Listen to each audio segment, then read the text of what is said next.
깨끗한 땅을 꾸민다. 장엄 정토분. 부처님이 수보리에게 말씀하셨다. 어떻게 생각하느냐? 여래께서 옛날 연등 부처님이 계신 곳에서 법을 얻은 바가 있느냐? 아닙니다. 세존이시여. 여래께서는 연등 부처님이 계신 곳에서 법을 진실로 얻은 바가 없습니다. 수보리야, 어떻게 생각하느냐? 보살이 불국토를 장엄할 수 있느냐? 아닙니다. 세존이시여. 왜냐하면 불국토를 장엄한다고 하는 것은 곧 장엄이 아니고 이름이 장엄이기 때문입니다.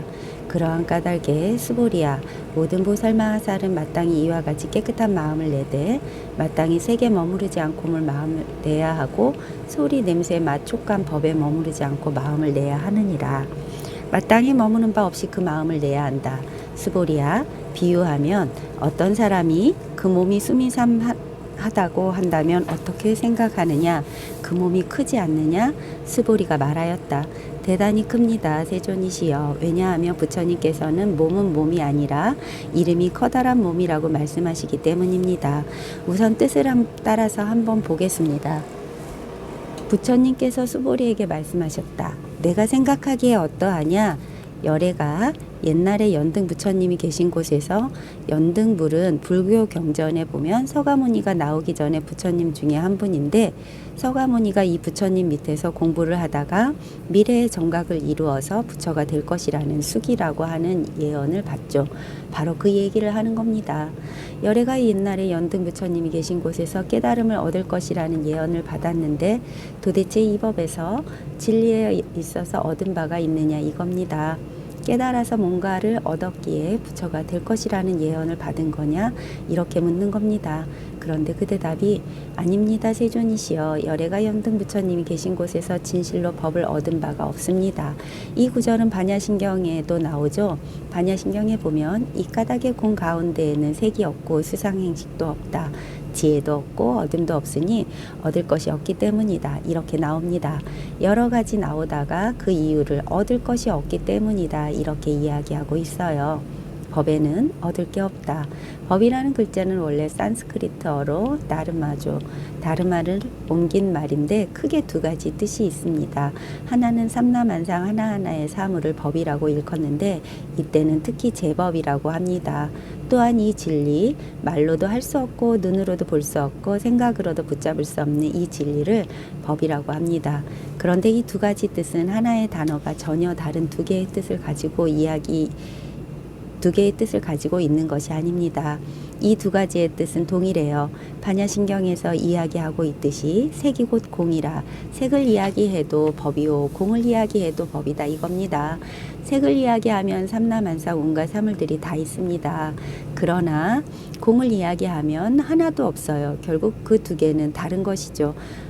다른 것이 결국 그 두 개는 다른 것이 아니고 하나입니다.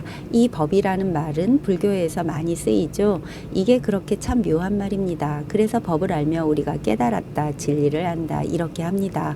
법이 곧 진리이기 때문에 그래서 무상정등각을 얻게 되면 그것은 곧 법을 얻은 것이다. 일반적으로 우리는 그렇게 생각합니다. 그런데 서가모니가 연등불에게 수기를 받을 때는 그런 어떤 진리를 얻어서 받은 게 아니다 이겁니다. 법을 얻어서 받은 게 아니다. 분명히 수기를 받긴 받았습니다. 내가 미래에 깨달을 자다 수기를 받았는데 얻은 것은 아무것도 없어요. 뭔가를 성취해야 인가를 받는다라고 보통 우리는 생각하죠. 그런데 서가모니는 아무것도 성취한 게 없는데 인가를 받은 겁니다. 이 점을 우리가 아주 주의 깊게 잘 이해하고 살펴볼 부분입니다. 우리는 보통 공부를 하면 무언가 지금 내가 가지고 있지 않고 나와는 다른 특별한 무언가를 이상한 현묘한 무언가를 얻을 것이라는 그런 기대를 가지고 있죠. 분명히 그렇게 될 것이라고 생각을 하고 있고 일반적으로 도인하면 뭔지 모르지만 그런 특별한 것을 가지고 있는 것처럼 이해를 합니다. 그러나 그것이야말로 분별심입니다. 중생과 부처를 나누어 보고 진리와 비진리를 나누어서 보고 평범한 것과 특별한 것을 나누어서 보는 겁니다. 실제 진리는 말이죠. 우리가 얻을 수 있는 것은 진리가 아닙니다. 왜냐하면 얻을 수 있는 것은 반드시 잃어버릴 수가 있기 때문입니다. 영원하지가 않아요. 노력해서 얻은 것은 언젠가 반드시 잃어버리게 됩니다. 그러나 진리는 잃어버릴 수 있는 게 아니에요. 잃어버릴 수 없기 때문에 애초에 얻은 게 아닌 거죠. 그래서 본래 구족이라 합니다. 본래부터 갖추어져 있는 겁니다. 노력해서 얻은 게 결코 아닌 겁니다. 배워서 알아낸 게 아니에요. 그러므로 모든 사람은 부처다라고 말하죠. 이 말은 정말 진실한 말입니다. 거짓말이 아니에요. 부처라고 해서 뭐 특별한 게 우리와 달리 얻은 것도 없고 우리가 중생이라고 해서 특별히 빠진 게 있는 것도 아닙니다. 얻게 되고 잃게 되는 그런 물건들은 진리와는 상관이 없어요. 그런 물건들이 있는 것은 아닙니다. 그런 물건들이 있는 게 아니고 얻는다거나 잃는다 하는 것은 우리의 사랑 분별일 뿐이에요. 진리는 생멸법이 아니거든요. 반야신경에도 불생불멸이라고 나와 있죠. 불구부정, 더럽지도 않고 깨끗하지도 않고 부증불감, 늘어나지도 않고 줄어들지도 않고 본래 불거, 왔다 갔다 하는 것도 아니고 그러니까 온다 간다, 더럽다 깨끗하다, 생겨난다 사라진다, 많다 적다 이런 것은 전부 우리 분별심 위에서 일어나는 망상입니다. 망상. 우리가 여기서 마음 공부란 이름으로 확인해야 할 것은 그런 게 아닙니다. 그런 어떤 왔다 갔다 하는 모양과 이름과 크기와 색깔 등을 갖춘 사물의 이치를 탐구하는 게 아니거든요. 어떤 사물이 오든 어떤 느낌, 어떤 생각, 어떤 욕망이 왔다 가든 왔다 가는 것에 대해서는 관심을 둘 필요가 없습니다. 진실은 왔다 가는 게 아니라는 것은 반야신경만 봐도 다 아는 거 아닙니까? 법을 공부하는 입장에서 법 아닌 사물들에 관심을 가질 필요는 없는 겁니다.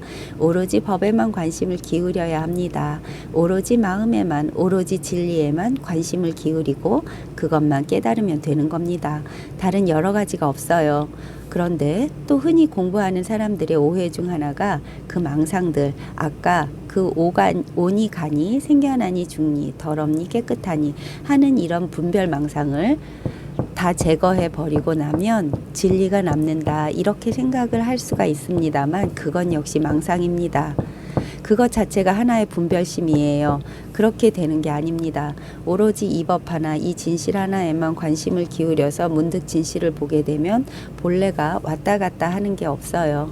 왔다 갔다 하는 것을 눈앞에 보고 있어도 본래 왔다 갔다 하는 게 없는 겁니다. 왔다 갔다 하지 않는 그 자리에 무수한 생멸법이 왔다 갔다 하는 겁니다. 정멸한 그 자리에서 무한한 생멸이 이루어진다 이겁니다. 본래 생멸법이 곧 정멸법이에요.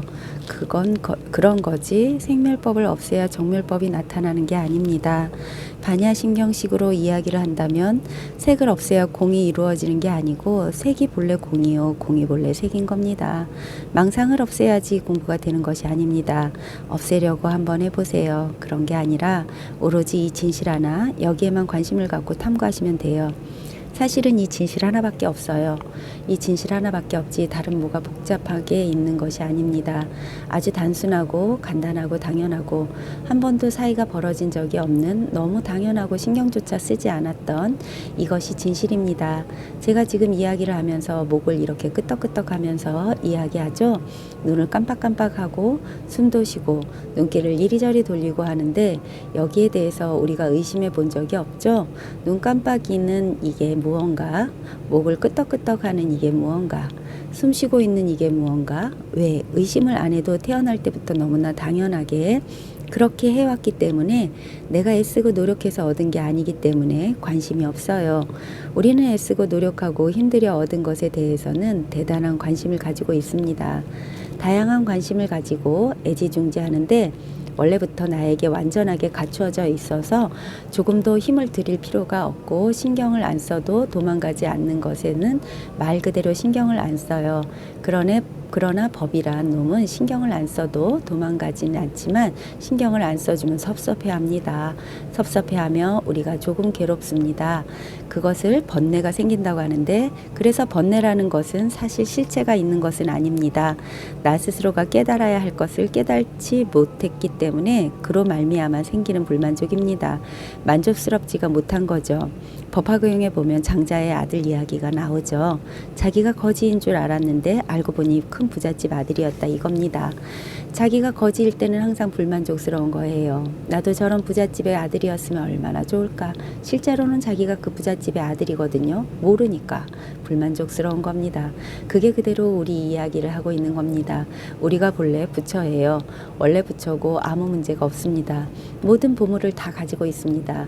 말하자면 법을 지금뿐만 아니라 언제든지 태어나면서부터 완전하게 가지고서 쓰고 있는 겁니다. 그러나 내가 무엇을 쓰고 있는지 모르니까 불만족스럽고 허전한 거예요. 그러니까 만족을 찾아서 바깥으로 헤매게 됩니다. 부잣집 아들이 자기가 거지인 줄 착각하니까 뼈 빠지게 돈 벌러 다니는 것 아니에요? 자기 집은 놓아두고 다른 데 가서 돈을 번다 이겁니다. 바로 그런 식입니다.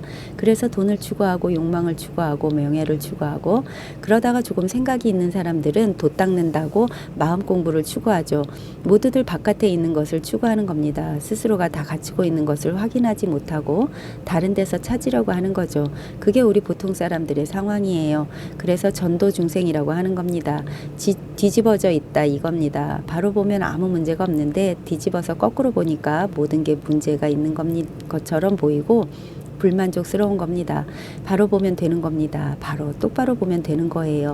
그런데 똑바로 본다는 게 그렇게 쉽지는 않아요. 왜냐하면 워낙 오랫동안 거꾸로 보아왔기 때문에 버릇이 들었거든요.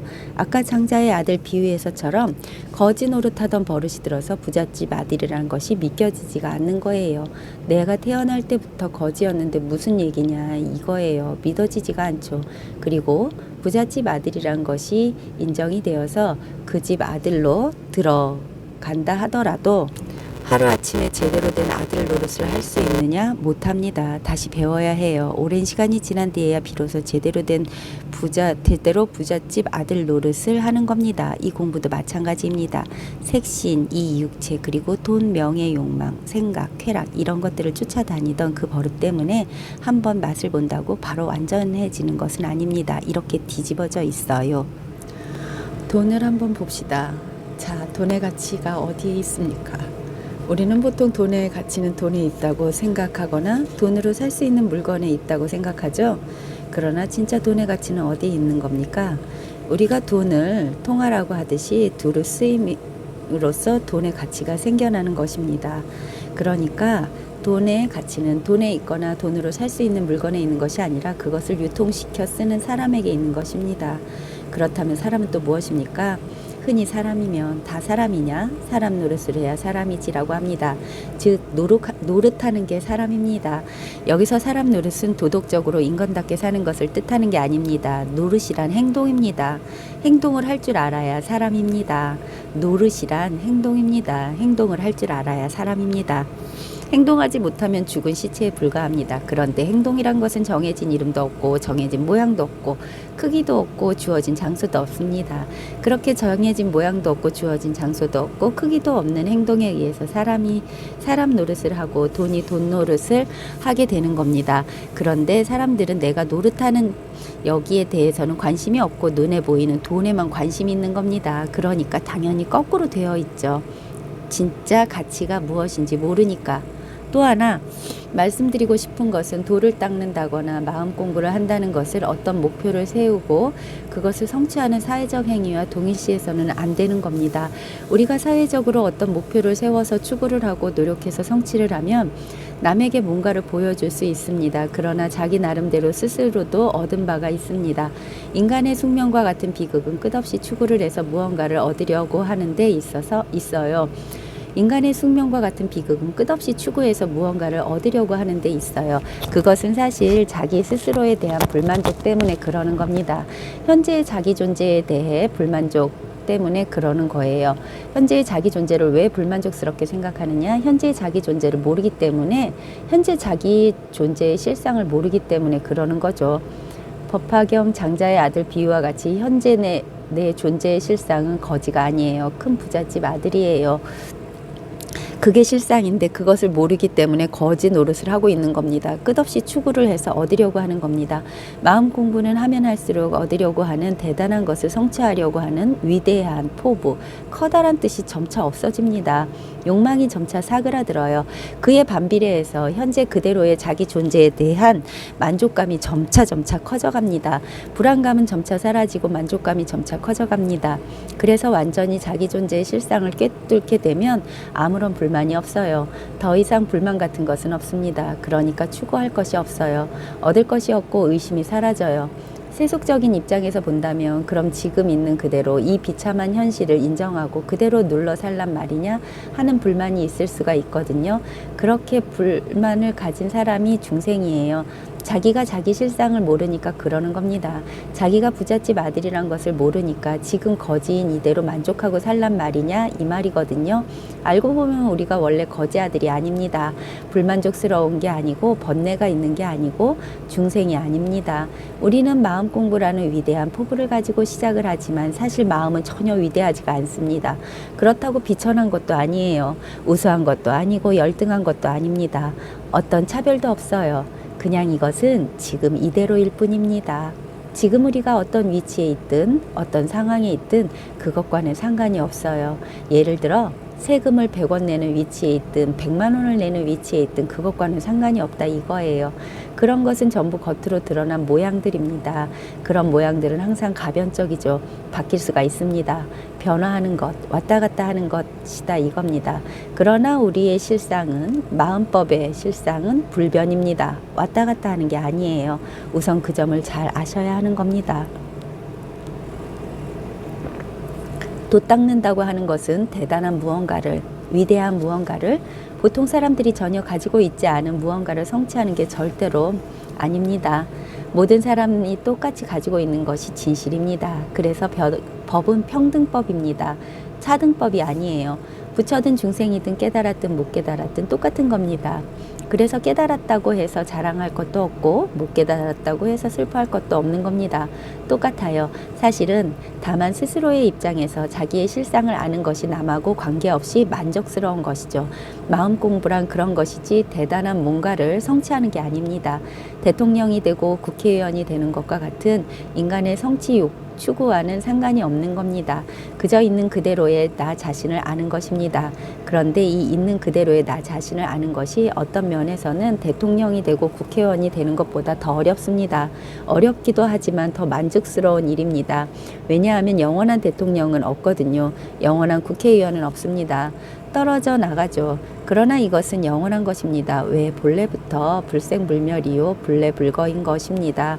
원래 그랬던 겁니다. 그래서 영원한 것이에요. 그래서 이것은 최상의 가치라고 부르는 것이 바로 이 때문입니다. 모든 것은 변하지만 이 법은, 마음은 변하지 않습니다. 그러니 법에는 무엇을 얻었기 때문에 서가모니가 된 것이 아닙니다. 연등물이 계신 곳에서 진리를 얻어서 서가모니가 된 것이 아닙니다. 이겁니다. 얻을 것이 없다는 것을 오히려 깨달은 겁니다. 진실한 가치의 원천을 깨달은 겁니다. 뒤집혀 있던 견해가 바로 잡힌 거예요. 그것뿐이지 특별한 것은 없습니다. 있는 그대로의 나 자신을 아는 것이 어떤 면에서는 대통령이 되고 국회의원이 되는 것보다 더 어렵습니다. 어렵기도 하지만 더 만족스러운 일입니다. 왜냐하면 영원한 대통령은 없거든요. 영원한 국회의원은 없습니다. 떨어져 나가죠. 그러나 이것은 영원한 것입니다. 왜? 본래부터 불생불멸이요 불래불거인 것입니다. 원래 그랬던 겁니다. 그래서 영원한 것이에요. 그래서 이것을 최상의 가치라고 부르는 것이 바로 이 때문입니다. 모든 것은 변하지만 이 법은, 마음은 변하지 않습니다. 그러니 법에서 무엇을 얻었기 때문에 서가모니가 된 것이 아닙니다. 연등불이 계신 곳에서 무슨 진리를 얻어서 서가모니가 된 것이 아닙니다. 이겁니다. 얻을 것이 없다는 것을 오히려 깨달은 겁니다. 진실한 가치의 원천을 깨달은 겁니다.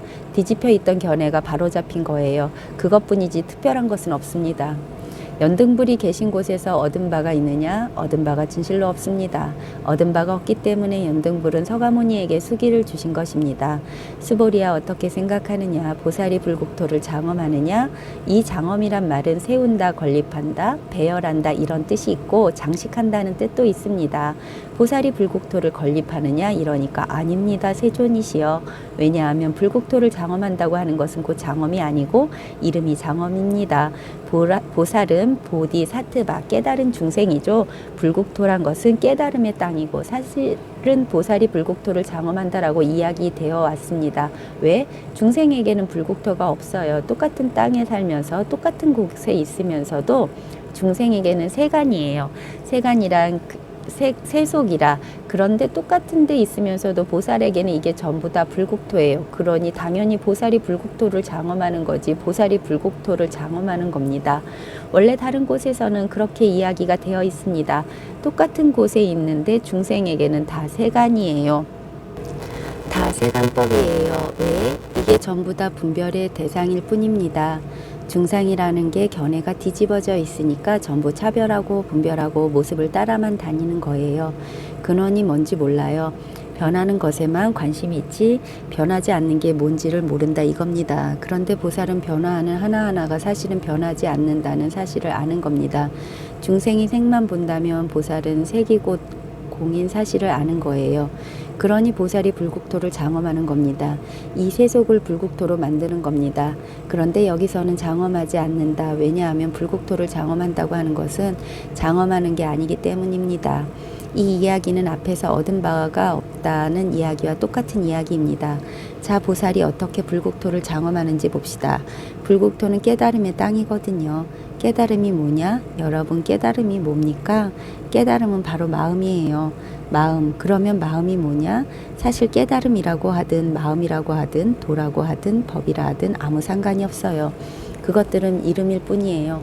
요컨대 이 진리, 진실, 말하자면 그렇게 이야기할 수 있는 것, 변하지 않는 것, 원천, 이 세속의 진실을 이야기하는 겁니다. 이 세속의 진실이 바로 깨달음이에요. 반야라고 하죠. 지혜라고도 합니다. 난초를 보고 난초라 하고 시계를 보고 시계라 하고 커튼을 보고 커튼이라 하는 게 세속이거든요. 이게 세간법이에요. 이름과 모양을 갖추고서 하나하나 구별되는 것. 그래서 세속에서는 이름이 있고 그 이름에 걸맞은 모양들이 다 있어요. 모양이 있고 이름이 있다고 해도 좋겠죠. 난초라는 이름에 해당하는 모양이 여기에 있습니다. 세간법으로 보면 난초는 난초죠. 그냥 난초일 뿐이고 키워서 감상하는 그러는 것이죠. 키워서 감상하고 그러는 것이죠. 그런데 이 보살의 입장에서 불법으로서 보게 되면 이 난초는 난초이지만 동시에 난초가 아니라 바로 깨달음이에요. 난초는 난초가 아니라 깨달음이에요. 난초라는 게 여기 있는데 여기 있는 우리 가운데 아무에게도 보이지 않는다면 난초는 없는 겁니다. 우리 눈에 보이니까 난초가 여기에 있는 겁니다. 그러니까 난초라는 사물보다도 더 중요한 것은 난초라는 사물을 보는 겁니다. 보고 아는 것, 난초를 보고 아는 것은 난초는 아니에요. 그러면 난초를 보는 순간에 조금만 지혜롭다면 아 여기 난초가 있구나 하면서 동시에 아직 내 눈이 쓸만하구나 라는 사실을 알 수가 있거든요. 그렇다면 난초면 보는 게 아니잖아요. 다른 걸 하나 더 보고 있는 거예요. 그런 식으로 난초를 보았다가 시계도 보고 책도 볼 줄 알고 무엇을 볼 때마다 사물사물에 그 사물의 인연 따라서 난초를 볼 땐 감상을 하고 시계를 볼 땐 시간을 알고 책을 볼 땐 읽어내는 것이죠. 인연 따라서 우리는 이것을 행하는 겁니다. 인연 따라서 알맞게 반응하는 것. 이게 아까 제가 말씀드린 사람 노릇하는 것입니다. 난초를 보고 시계인 줄 알면 사람 노릇 못하죠. 난초를 보면 난초를 감상할 줄 알고 책을 보면 책을 읽을 줄 알고 버스를 보면 탈 줄 알고 방석을 보면 깔고 앉을 줄 알고 알맞게 인연 따라서 행하는 게 있는 겁니다. 그게 뭔지는 모르지. 그것은 우리 몸뚱이가 아닙니다. 몸뚱이도 이놈이 적절하게 쓰는 거지. 손을 가지고 발처럼 쓰지는 않잖아요. 손을 손처럼 쓰죠. 발은 발처럼 쓰고 입은 입처럼 쓰고 귀는 귀처럼 쓰고 코는 코처럼 쓰죠. 인연에 따라서 알맞게 쓰는 겁니다. 딱딱 맞아요. 전혀 어긋나는 것이 없습니다. 누가 시킨 것도 아니고 본래 그렇게 행하는 겁니다. 마음법을 깨닫게 되면 정말 털끝만큼도 어긋나는 게 없어요. 모든 것에서 딱딱 들어맞게 되어 있습니다. 그렇게 들어맞게끔 반응하고 노릇하고 행동하는 이것이 내가 사람 노릇하게 해주는 겁니다. 이게 제일 큰 가치가 있는 거예요. 이것은 배워서 얻는 게 아닙니다. 시체를 보고 시간을 읽는 것은 시계를 보고 시간을 읽는 것은 배우지만 단순히 시계를 바라보는 것을 배우지는 않습니다. 마음이란 것은 인연 따라서 알맞게 행하는 것입니다. 방금 태어난 아이도 알맞게 행하는 겁니다. 자라면서 또 자기에게 알맞게, 인연에 따라서 기술자는 기술자에 알맞게, 장사꾼은 장사꾼에 알맞게, 인연에 따라서 항상 알맞게 행하는 겁니다. 언제든지 마음은 완전하게 부족하거나 넘치지 않게 행하는 겁니다. 전혀 부족함도 남음도 없어요. 항상 알맞게 행하는 겁니다. 이렇게 설명하면 그래 이치는 그럴듯해 이 정도까지는 이해할 수 있습니다. 그러나 그렇다고 해서 마음을 안 것은 아닙니다. 왜냐하면 난초를 탁 보는데 그래 지금 난초를 보고 있는 이놈이야. 그렇게 하지만 사실은 생각입니다. 실제로는 난초만 보일 뿐이죠. 그래 가지고는 안 되죠. 그게 아니라 실제로 행하고 있는 것이 명확하게 아주 또렷하게 확인이 되는 그런 경험이 있습니다. 말하자면 그런 확인까지 해야 하는 것이죠. 아까 장자의 아들 비유를 들면 누가 우리에게 너는 부잣집 아들이야 라고 해줘도 우린 안 믿거든요. 그러면 이치를 설명해 주거든요. 이렇게 해서 내가 원래 장자의 아들이야 라고 이치를 들어보니까 분명히 장자의 아들이 맞아요. 그렇지만 그 집에 들어가서 아버지에게 내가 내 아들이다 란 말을 듣기 전까지는 아직 아닙니다. 실제로 그 아들임을 확인받아야 하는 거죠. 그것을 체험이라고 하는데 그러한 체험을 해야 하는 겁니다. 했을 때 비로소 아 그래 이런 것이구나 하고 알죠. 그렇게 되면 그저 만족스러운 거예요. 다만 인연 따라 행할 뿐이에요. 선사들이 이야기하듯이 목마르면 물 마시는 거고 잠 오면 자는 거고 배고프면 밥 먹는 거 그게 전부예요. 그냥 필요에 따라서 적절하게 행할 뿐이지 거기에 무슨 도가 있고 마음이 있고 이치가 있고 그런 것은 없습니다. 그러나 그러면서도 항상 불안하지 않는 이유는 늘 없어지지 않고 절대로 배신하지 않고 도망가지 않는 이놈이 완전히 갖추어져 있다는 사실이 분명하기 때문에 그렇기 때문에 안심하고 하고 싶은 대로 자유자재하게 살 수 있는 겁니다. 그렇지 않고 뭔지 모르지만 뭔가를 체험한 것 같긴 한데 아직도 불안해 그러면 자유자재할 수 없습니다. 불안한 겁니다. 그렇게 자유자재하게 될 때까지는 시간이 많이 걸립니다. 아까 비유에서도 거지가 부잣집에 들어가서 아버지로부터 내가 내 아들이다 라고 인정받았다 해서 이 거지였던 아들이 완전히 불안감이 가시느냐 하면 그렇지가 않아요. 이제 아들 노릇을 제대로 하느냐 못하느냐 그게 문제거든요. 들어가서도 예전에 거지 버릇이 남아있다면 다시 쫓겨날 수도 있거든요. 그러니까 조심스럽게 아들 노릇을 잘하려고 노력을 해야 하는 겁니다. 그게 보림이라고 하는 건데 사실 그것도 어려워요. 까딱 잘못하면 다시 또 쫓겨나는 거라. 그렇지만 그것은 나중에 문제고 우선 당장은 내가 진짜로 본래 부처다. 본래 아무 문제가 없다는 사실을 확인하는 이게 당장 급선무입니다. 경전에서 이야기하고자 하는 것은 이런저런 이치가 아닙니다. 여러 가지 말도 아니에요. 온갖 말이 있고 온갖 이치를 이야기한다고 하더라도 무엇을 우리에게 보라고 요구하느냐면 말이 사라진 곳, 이치가 없는 곳, 한결같이 변함없는 곳을 보라고 하는 겁니다. 둘이 아닌 곳. 그래서 경전을 제대로 읽으려고 한다면 거기에 쓰임말 구절만 이해를 해서는 안 되는 겁니다.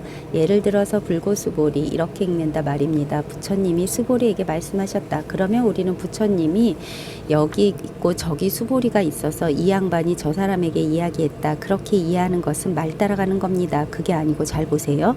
부처님이 수보리에게 말씀하셨다. 이 말을 잘 보시라 이겁니다. 부처님이 수보리에게 말씀하셨다. 이 소리가 들리죠? 제 말소리가 들립니다. 말을 따라가지 마십시오. 부처가 여기 있고 수보리가 저기 있어서 서로 말을 주고 받았다. 이렇게 이해하지 마시라 이겁니다.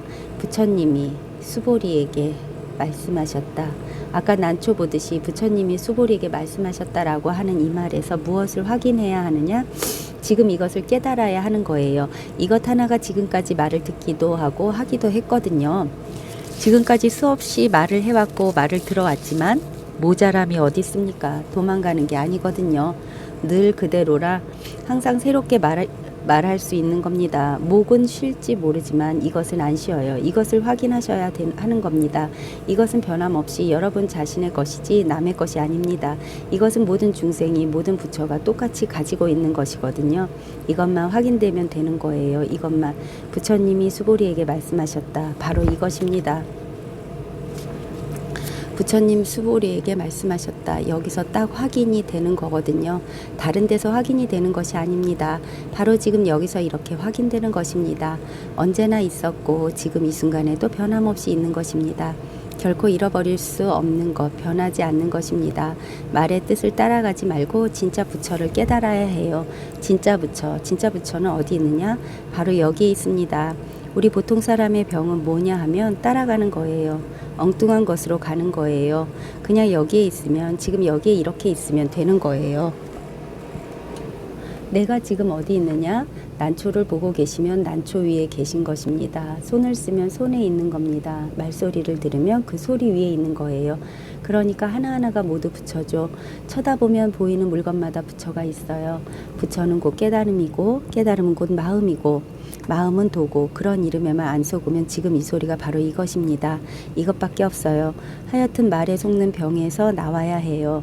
우리의 제일 큰 병이 말과 생각에 속는 겁니다. 말과 생각에서 아주 조금만 돌아보시면 그것을 회광반조라 하는데 사실 돌아볼 것도 없어요. 돌아보는 것 자체가 이것인데 그냥 이 자리에 있는 겁니다. 이 자리, 내가 지금 말하는 자리, 생각하는 자리, 소리를 듣는 자리, 쳐다보는 자리, 행동하는 자리, 여기에 있는 거지 다른 데 있는 게 아니에요. 부처라는 사물, 말 모양을 따라가지 마세요. 이것은 아주 기초적인 것입니다. 금강경 처음부터 모양을 가지고는 절대로 부처를 볼 수 없다고 계속해서 이야기하고 있습니다. 말 따라가지 마시고 생각 따라가지 마시고 모양 따라가지 마십시오. 그럼 어디 있느냐? 어디 있다기보다는 지금 여러분 스스로가 여러분 자신이 어디에 있는지를 보시라 이겁니다. 소리 듣는 거기에 있어요. 쳐다보는 데에 있고 생각하는 데 있고 행동하는 데에 있는 겁니다. 행동하는 데가 도대체 어디냐? 생각으로 따라가시면 안 돼요. 이런 말을 들으시다가 문득 체험이 되면 생각이 싹 죽어버려요. 왜냐하면 바로 이것이 직접 확인되는 거지 생각으로 확인되는 게 아닙니다. 바로 확인되는 겁니다.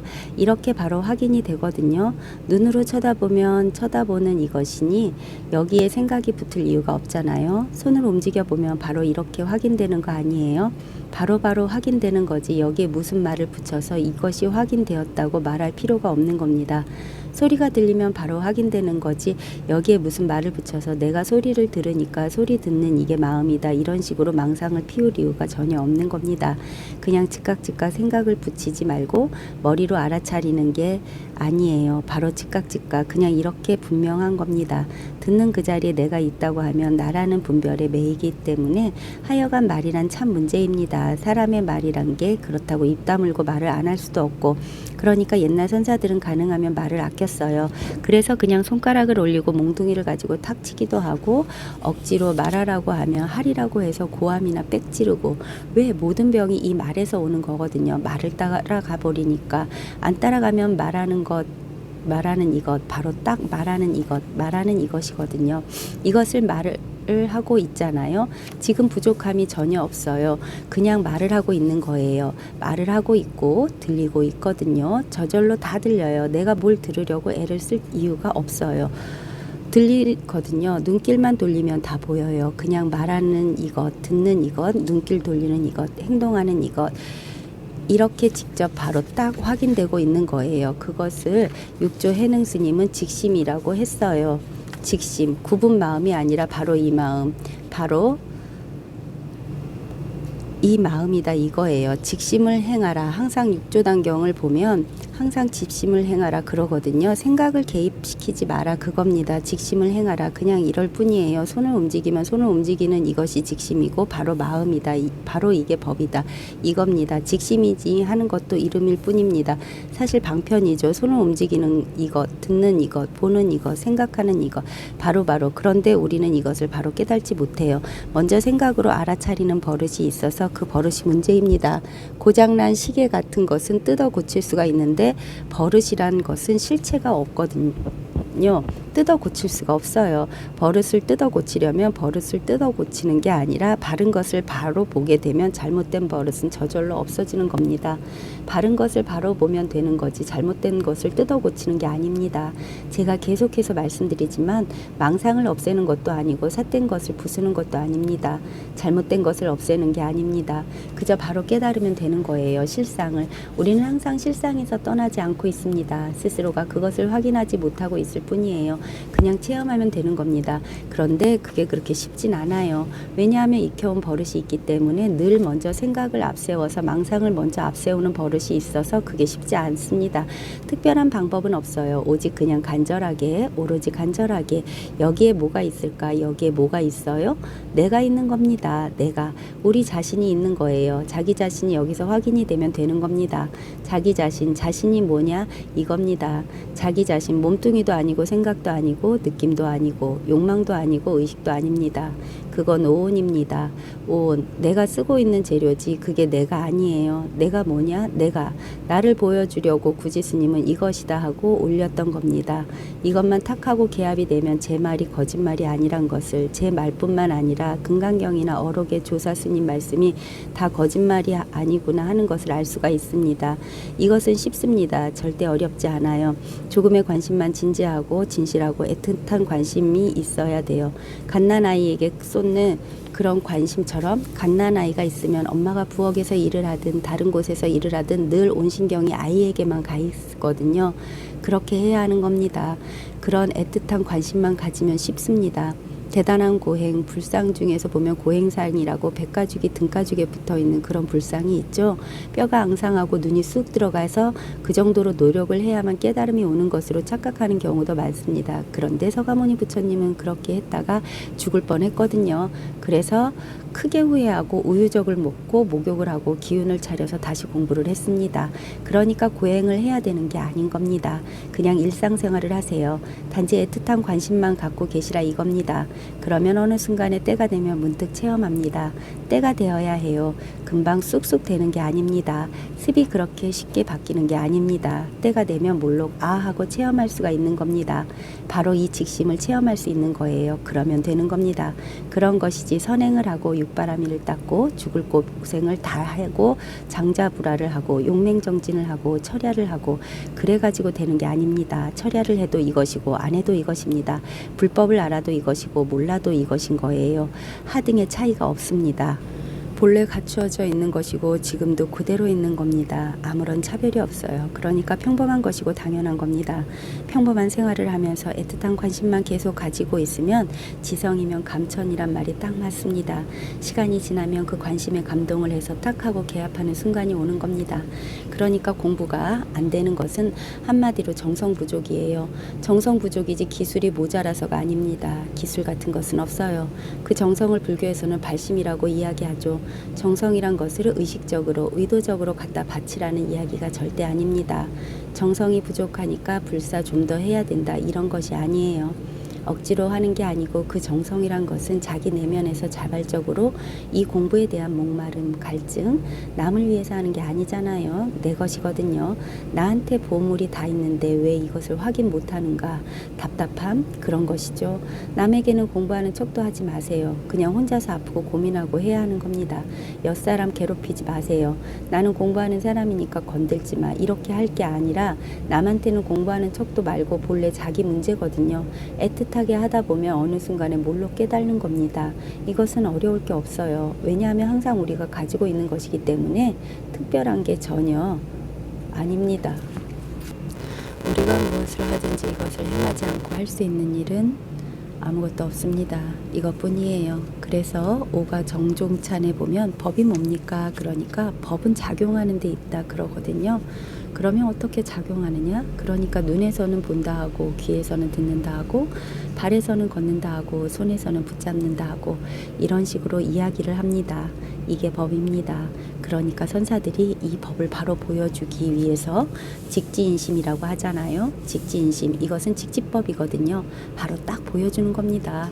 그것을 바로 보여주기 위해서 주장자를 이렇게 들기도 하고 쿵 하기도 하고 휘두르기도 하고 마음에 안 들면 때리기도 하고 그렇게 여러 가지로 보여주는 것입니다. 이렇게 행하는 것이다 이겁니다. 남이 행하는 것을 볼 필요가 없어요. 내가 행하는 겁니다. 그런데 사실은 말을 하려니까 내 것 내 것 하는 것이지 내 것 내 것이 없어요. 왜냐? 이것은 모양이 없기 때문에 내 것 내 것 구분할 수 있는 게 아니에요. 그러니까 자타불이라고 하는 겁니다. 여기 손 하나가 있지만 여기에서 우리는 하나입니다. 똑같거든요. 뭘 확인하는 것은 바로 이것을 확인할 뿐입니다. 다른 것을 확인하는 게 아닙니다. 모양을 따라가면 이것은 제 손이죠. 그렇지만 이것을 보는 순간에 이것은 제 손이 아닙니다. 모두가 동일한 것을 확인하는 겁니다. 동일하다, 다르다 이야기할 수 없어요. 단지 그냥 이것을 확인하는 겁니다. 요새 공부하는 사람들이 한국의 조사서는 부처님의 무아설과 어긋난다고 따지던데, 무아라 하는 말이나 유아라 하는 말이나 똑같은 겁니다. 내가 있다 하든 내가 없다 하든 똑같은 겁니다. 말의 뜻을 따라가면 있다 없다란 말은 전혀 반대되는 말입니다. 그러나 분명히 금강경에서 말했습니다. 뜻을 따라가고 모양을 따라가면 본질을 알지 못한다고 했어요. 뜻을 따라가지 않고 모양을 따라가지 않으면, 자, 잘 들어보세요. 있다와 없다가 얼마나 다른지. 있다 하는 말하고 없다 라는 말이 다릅니까? 내가 있다와 내가 없다는 말이 다르냐 이겁니다.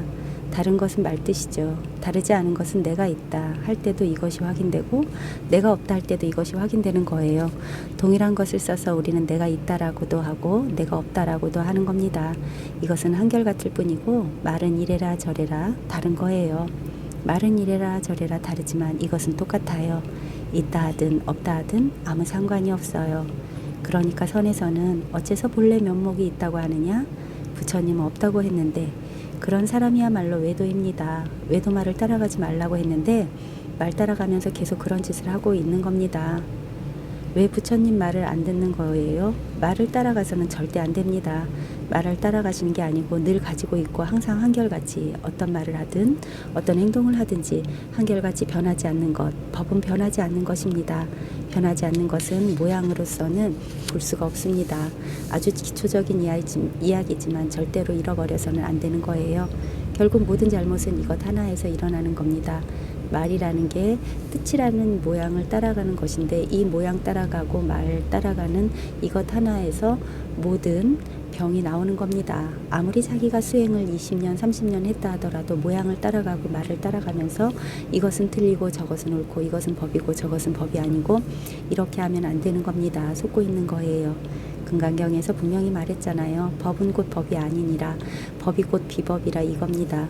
경전에서 다 이야기하고 있는데 경전을 무시하고 자기 멋대로 그렇게 하면 안 되는 겁니다.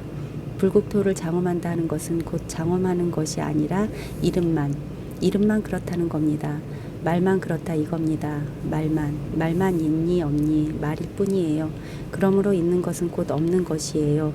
장엄은 곧 장엄이 아니다 했거든요. 금강경에서 방편을 아주 잘 쓰고 있는 것이 바로 이것입니다. 장엄은 장엄이 아니고 부처는 부처가 아니고 상은 상이 아니고 보살은 보살이 아니다. 이름만 그렇지 그게 아니다는 거예요. 이게 바로 금강경의 위대한 점입니다. 말을 못 따라가게끔 계속해서 차단시키는 겁니다. 말 따라가지 마라 이겁니다. 말을 안 따라가면 보살이라 하든 보살이 아니라 하든 아무 상관이 없습니다. 법을 보여주고 있는 겁니다. 경전은 기본적으로 우리에게 법을 보여주는 게 목적입니다.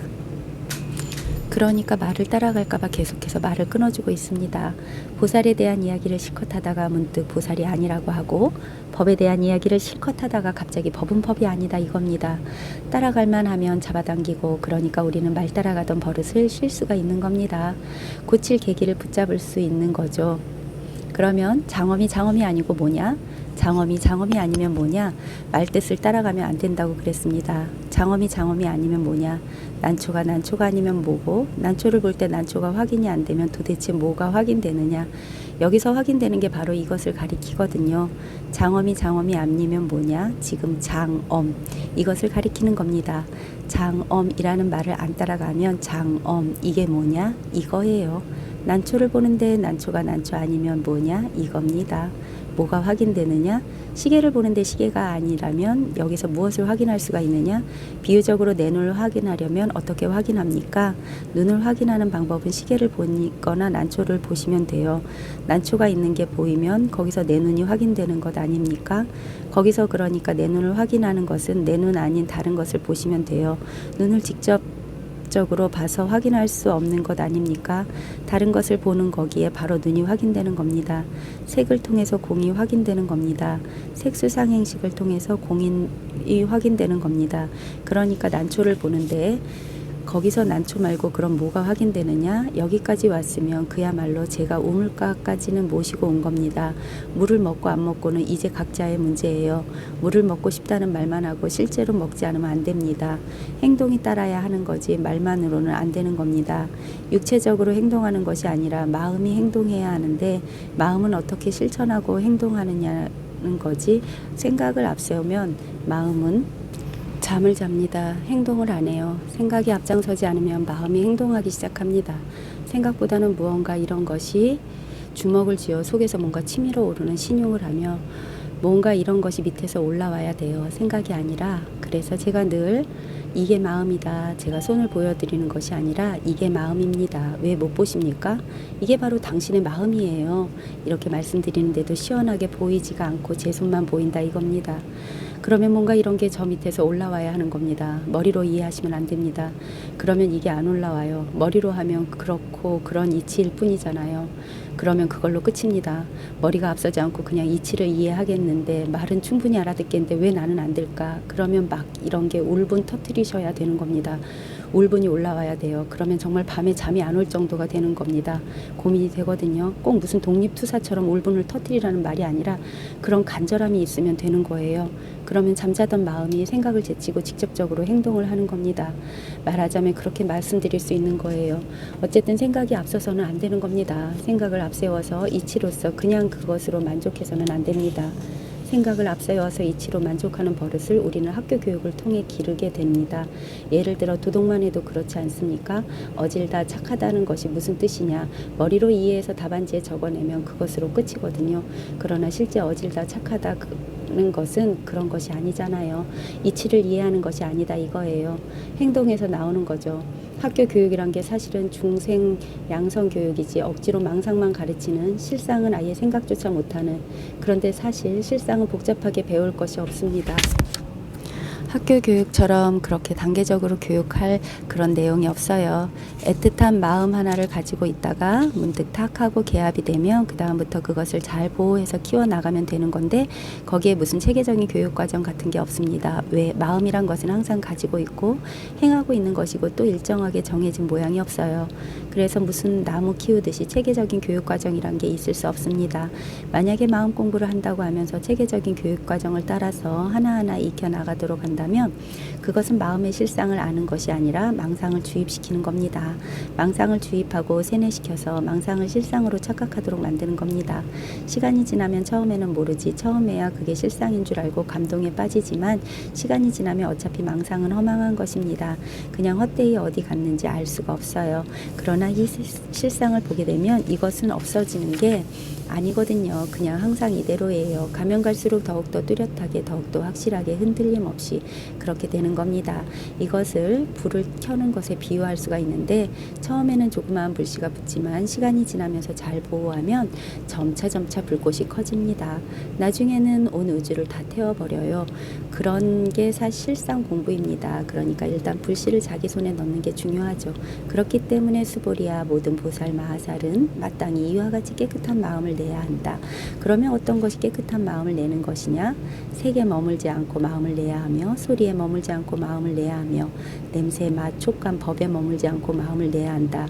그리하여 어디에도 머무는 바 없이 그 마음을 내야 한다. 자, 난초를 보는데 난초에 머물지 않으면 결국 여기에 뭐가 있느냐 이겁니다. 우리는 보통 머물거든요. 난초를 보면 난초에 머물고 시계를 보면 시계에 머물러 버립니다. 난초를 보되 난초에 머물지 않고 소리를 듣되 소리에 머물지 않고 냄새를 맡되 냄새에 머물지 않고 차를 마시되 맛에 머물지 않고 그럼 뭐가 있느냐? 머물지 않는다니까 마구 돌아다니느냐? 그런 말이 아니에요. 한결같은 게 있을 뿐입니다. 이것이 확인되는 겁니다. 머물지 말라고 하니까 그럼 계속 돌아다니는 것이냐? 그런 말이 아닙니다. 그러니까 머무름 없는 그 자리에 머물러라 이렇게도 말하는 겁니다. 손에 머물지 말고 손을 쓰라 이겁니다. 손을 쓰는데 손에 머물지 않아. 그럼 쓰는 것 이게 뭐냐? 이야기를 듣는데 이 말에 머물지 않는다. 그럼 뭐가 남느냐 이겁니다. 말을 듣는다. 말에 안 머물면 듣는다 이거죠. 듣는 게 결국 이생기심입니다. 마음이 여기에 살아있어. 지금 이야기를 듣는데 말에 머물지 말라 그랬으니까 말은 일단 제쳐두고 그러면 듣는다. 듣는 바로 그것, 듣는다. 바로 그것이 생심입니다. 마음이 여기에 살아있는 겁니다. 말을 듣는데 말을 따라가면 죽어버려. 그것을 우리가 사고라고 하거든요. 죽은 말이다. 듣는다 이거예요. 응무소주, 머무르지 마라. 어디에? 색성향 미촉법에. 소리에 머무르지 말라고 했거든요. 안 머무르면 소리를 듣는다. 듣는 여기에 생심. 살아있는 마음이 여기에 있다. 보는 것도 마찬가지고 듣는 것도 마찬가지고 만지는 것도 마찬가지고 생각하는 것도 마찬가지고 한결같이. 그럼 보는 것하고 듣는 것하고 다르냐? 보는 것하고 듣는 것하고 다른 것처럼 보이죠. 그렇지만 지금 보는 이것하고 듣는 이것이 다르다. 보는 놈은 자기가 알아서 보고 듣는 놈은 자기가 알아서 듣는다면 지금 여러분이 저를 보시면서 저의 이야기를 듣는데 그것이 하나로서 조화가 이루어질 수 없어요. 그런데 듣는 것과 보는 것이 전혀 차이가 안 나고 딱딱 들어맞거든요. 하나다 이겁니다.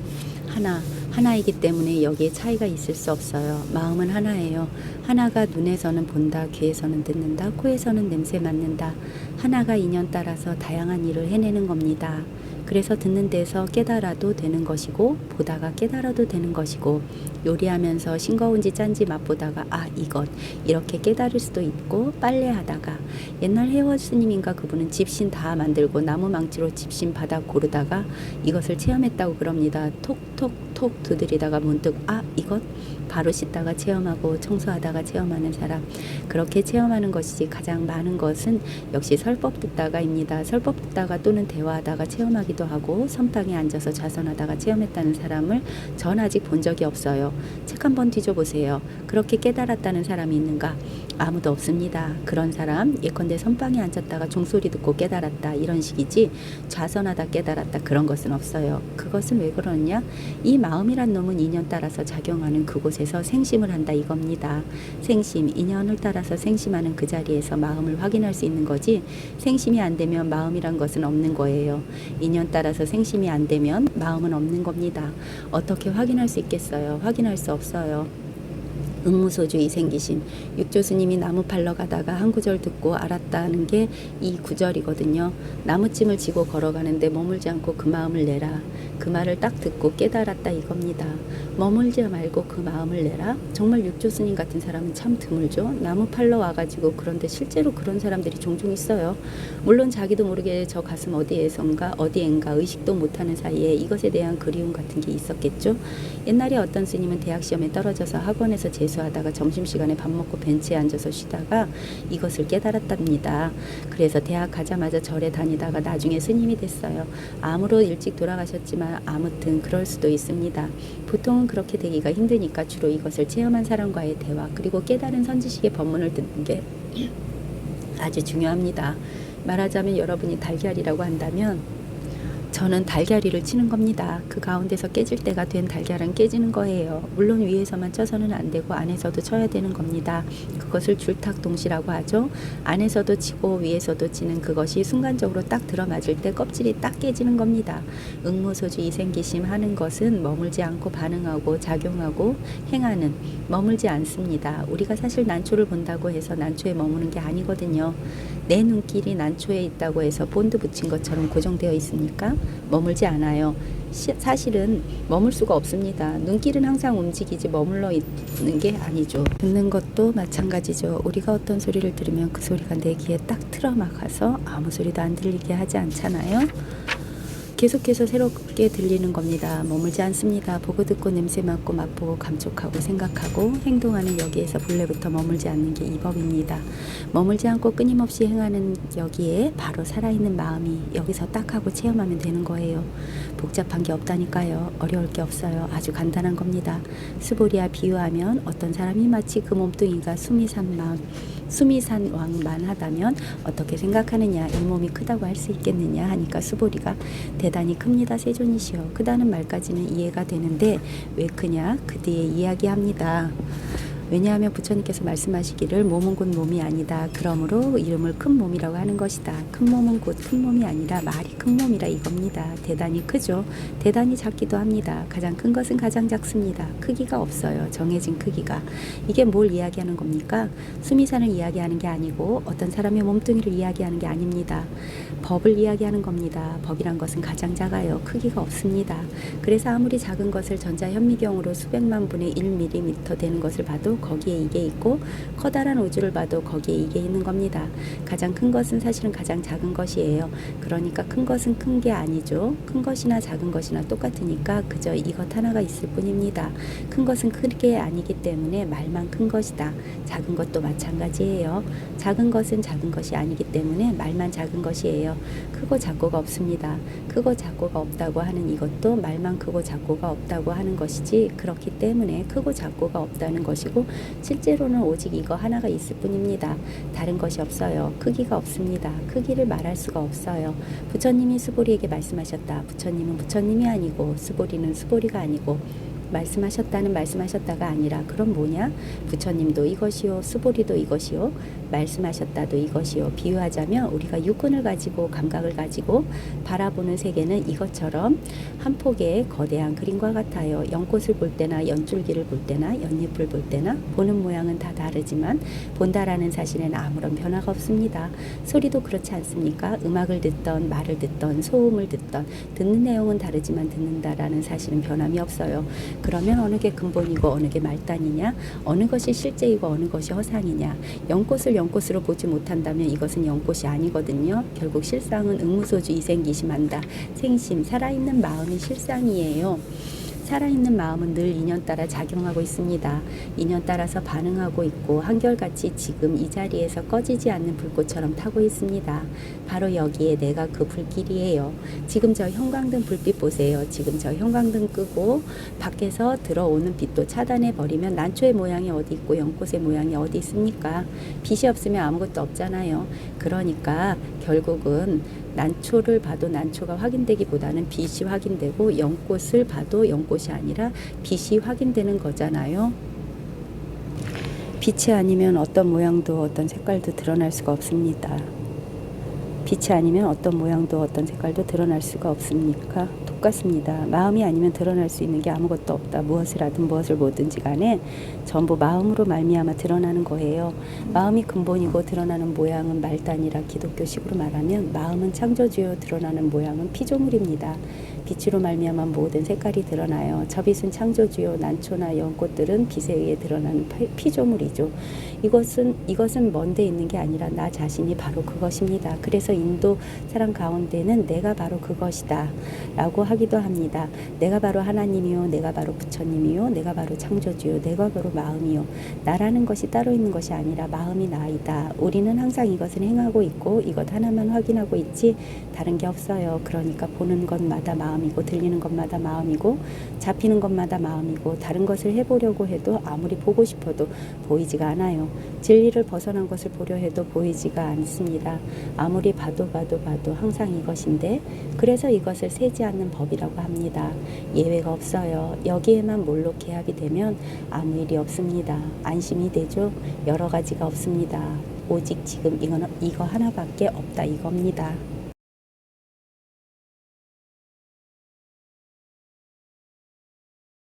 무의의 복덕은 뛰어나다. 무의 복승분.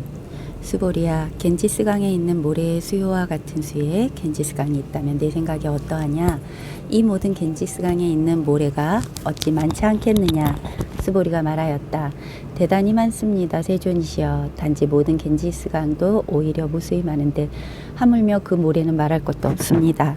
수보리야, 내가 이제 내게 진실로 말하노니, 만약 선남자 선여인이 칠보를 가지고서 이 겐지스강에 있는 모래 수요만큼 많은 삼천대천 세계를 가득 채워서 보시한다면 그 얻는 복이 많지 않겠느냐? 수보리가 말하였다. 대단히 많습니다. 세존이시여. 부처님께서 수보리에게 말씀하셨다. 만약 선남자 선여인이 이경 가운데 사국의 등을 받아 지녀서 다른 사람들을 위해 말해준다면 이 복덕은 앞의 복덕보다 뛰어나느니라. 금강경 제11분 무의 복승분입니다. 하는 일 없는 복이 더 뛰어나다. 각분의 제목은 원래 구마라집 금강경 번역에는 없습니다만 후대에 붙였는데 비교적 내용에 잘 맞게 적당하게 붙였습니다. 무의의 복이 더 뛰어나다. 이것은 우리가 조금만 살펴보면 쉽게 알 수 있는 겁니다. 무의의 반대말은 유의인데 유의라고 하는 것은 우리가 하고자 해서 노력하고 애를 써서 하는 게 유의입니다. 그리고 무의라는 것은 하고자 해서 하는 게 아니라 애쓰고 노력해서 하는 게 아닌데 이루어지는 게 무의법이죠. 우리의 삶을 보면 하고자 해서 애쓰고 노력하는 것보다는 저절로 이루어지는 일들이 훨씬 많죠. 예를 들어서 지구가 돌고 태양이 떴다 지고 바람이 불고 물이 흐르고 사람이 하는 일에도 내가 의도하고 결심해서 하고자 해서가 아니라 저절로 이루어지는 일들이 많습니다. 왜 이런 이야기를 가지고 제목을 삼느냐? 왜 이런 이야기를 가지고 제목을 삼느냐 하면 왜 이런 이야기를 가지고 제목을 삼느냐 하면 마음 공부는 마음의 실상을 깨닫고자 하는 것이기 때문에 마음의 실상, 본래 있는 그대로의 마음은 우리가 만들고자 해서 만든 것이 아니죠. 내가 내 마음을 만들어가는 것이 아닙니다. 마음은 그저 본래 우리에게 주어져 있는 것이죠. 그래서 본래부터 완전히 갖추어져 있다 이런 말들을 쓰지 않습니까? 태어날 때부터 잘 갖추어져 있다 이겁니다. 그래서 이 마음의 실상이라고 하는 것을 무의법입니다. 우리가 어떤 계획을 하고 애를 써서 만들어내는 것이 아니고 원래 갖추어져 있는 그대로, 원래 갖추어져 있는 그대로는 힘이 들지 않죠. 우리가 계획하고 애를 써서 노력하는 것은 힘이 드는 일이죠. 힘이 드는 것은 고통을 수반하게 되고 그리고 계획한 대로 100% 성취가 되지 않기 때문에 역시 또 불만족스러워지고 그래서 이 유의법은 허망한 것이죠. 여러 가지 문제를 안고 있는 것이다 이겁니다. 그런데 우리 삶을 보면 아주 어렸을 때에는 생각을 가지고 무엇을 계획하고 의도하고 노력해서 무엇을 하고자 하는 것이 없죠. 그래서 갓난아이들은 오히려 무의법을 쓰고 있다고 할 수 있습니다. 그저 배고프면 울어서 배를 채우고자 하고 소변이 마려우면 자연스럽게 해결해버리고 어떤 생각을 하지는 않거든요.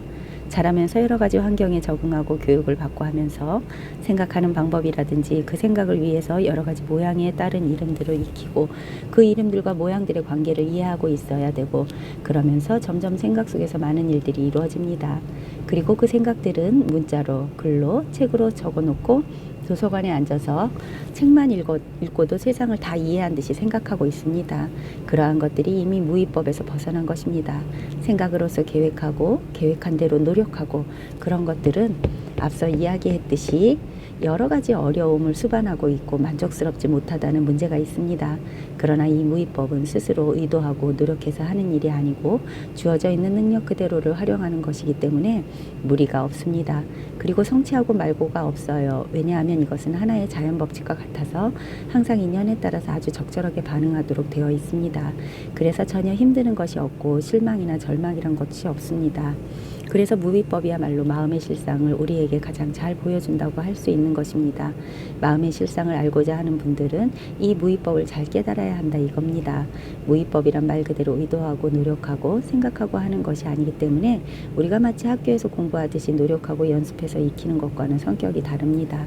그리고 마음 공부에 관한 한 지식과는 별 관계가 없습니다. 우리나라나 중국의 선사 스님들은 대개 지식도 갖추고 있는 경우가 많습니다만 인도 같은 경우를 보면 역대 마음 공부에 있어서 큰 영향을 끼친 분들은 대개 학교를 다니지 않는 사람들이 많습니다. 다녔다 해도 학교 공부에는 별 취미가 없었던 분들이 많아요. 물론 중국 선사들 가운데도 육조해능 같은 사람들은 애초에 문자조차 몰랐다고 하지 않습니까? 그래서 지식과는 다르다는 점, 책을 가지고 마음 공부를 터득해낼 수는 없다는 점을 이해하셔야 합니다. 금강경이라 하더라도 우리가 금강경을 읽고서 그 내용을 진지하게 파고들면 거기서 얻는 바가 있겠지만 그러나 결국 궁극적으로 마지막 관문까지 가고자 한다면 금강경의 내용에서 무엇을 얻기보다는 자기 스스로의 간절한 소망, 간절한 목마름이 자기 자신이 본래 가지고 있는 마음의 실상을 알려주는 것이지 금강경이 어떤 이야기를 하고 있다라고 그 내용을 이해해서는 마지막 궁극적인 지점까지는 갈 수가 없는 겁니다. 그래서 이 공부에서 제일 중요한 것은 실상을 알고자 하는 간절한 발심입니다. 발심이라면 뭔가 의도적으로 하고자 하는 마음을 내는 것처럼 들릴 수 있는데 무엇을 하고자 한다기보다는 단순히 목마름이죠. 진리에 대해서 마음의 실상에 대한 목마름을 가지는 것입니다. 그 목마름의 간절함에 의해서 갑노수는 자기 자신이 항상 가지고 있는 거거든요. 자기 자신이 가지고 있는 갑노수는 해갈이 되는 것입니다. 결코 지식으로 아는 것이 아닙니다. 이 문제는 공부하는 분들이 확실히 명심하고 있어야 합니다. 지식으로 어떤 이치로서 이해하는 것이 아니다. 간절함 하나가 자기 스스로에게 갖추어져 있는 실상을 드러낸다. 그런 사실을 잘 아시고 이 공부에 임하셔야 하는 겁니다. 이 공부는 첫 단추 기본 자세가 가장 중요합니다. 기본 자세가 잘못되어 있으면 엉뚱한 곳으로 가요. 예를 들어 공부란 어떤 이치를 문득 파악하는 것이다. 그래서 이치가 파악되면 이치에 관해서 멋지게 한마디도 할 수 있고 개송도 지을 수 있고 이런 식으로 공부를 이해한다면 애초에 방향이 잘못되었기 때문에 결국은 삿된 곳으로 가게 되는 겁니다. 그런 것이 아닙니다. 마음이란 것은 금방 태어난 어린애에게도 주어져 있는데 금방 태어난 어린애가 무슨 이치를 이해하는 것도 아니고 개송을 지을 수 있는 것도 아닙니다. 이치니 개송이니 하는 것은 자라면서 여러 가지 책이나 배운 바 지식을 활용해서 이리저리 망상을 부리는 것입니다. 그래서 이치로서 이해하거나 개송 같은 것을 가지고 깨달음을 나타내거나 이해한다고 생각하신다면 결국 그런 방향으로 즉 망상으로 갈 수밖에 없습니다. 이것은 정말 갓 태어난 어린애에게도 있는 것인데 우리 자신이 이것에 관심을 가지고 있지 않습니다. 그래서 모르고 있을 뿐입니다. 우리 모두에게 완전하게 갖추어져 있습니다. 이것을 늘 활용하고 있습니다. 그러면서도 이 실상에 눈이 가 있지 않고 눈은 엉뚱한 곳을 보고 있습니다. 그것이 바로 보통 사람들이 가지고 있는 문제고 병입니다. 그래서 전도 중생이라 그러는데 전도라는 것은 거꾸로 되어 있다 이겁니다. 봐야 할 때를 안 보고 엉뚱한 것을 보고 있으니까 뒤집어져 있다고 말하는 것입니다. 봐야 할 것은 사실 눈으로 보는 것이 아닙니다. 관심을 가지고서 마음의 눈길을 끊임없이 주어야 되는 것인데 눈으로 보는 것이 아니고 마음으로 보는 것입니다. 그래서 심한이라고 합니다. 마음으로 끊임없이 관심을 기울이지만 그러나 아직 보이지 않죠. 그래서 어디에다 눈길을 주어야 하는지 무엇을 봐야 하는지 모릅니다. 그러나 그렇게 모르는 것이 잘 보는 것입니다. 마음의 눈길을 보낼 곳을 알 수 있다.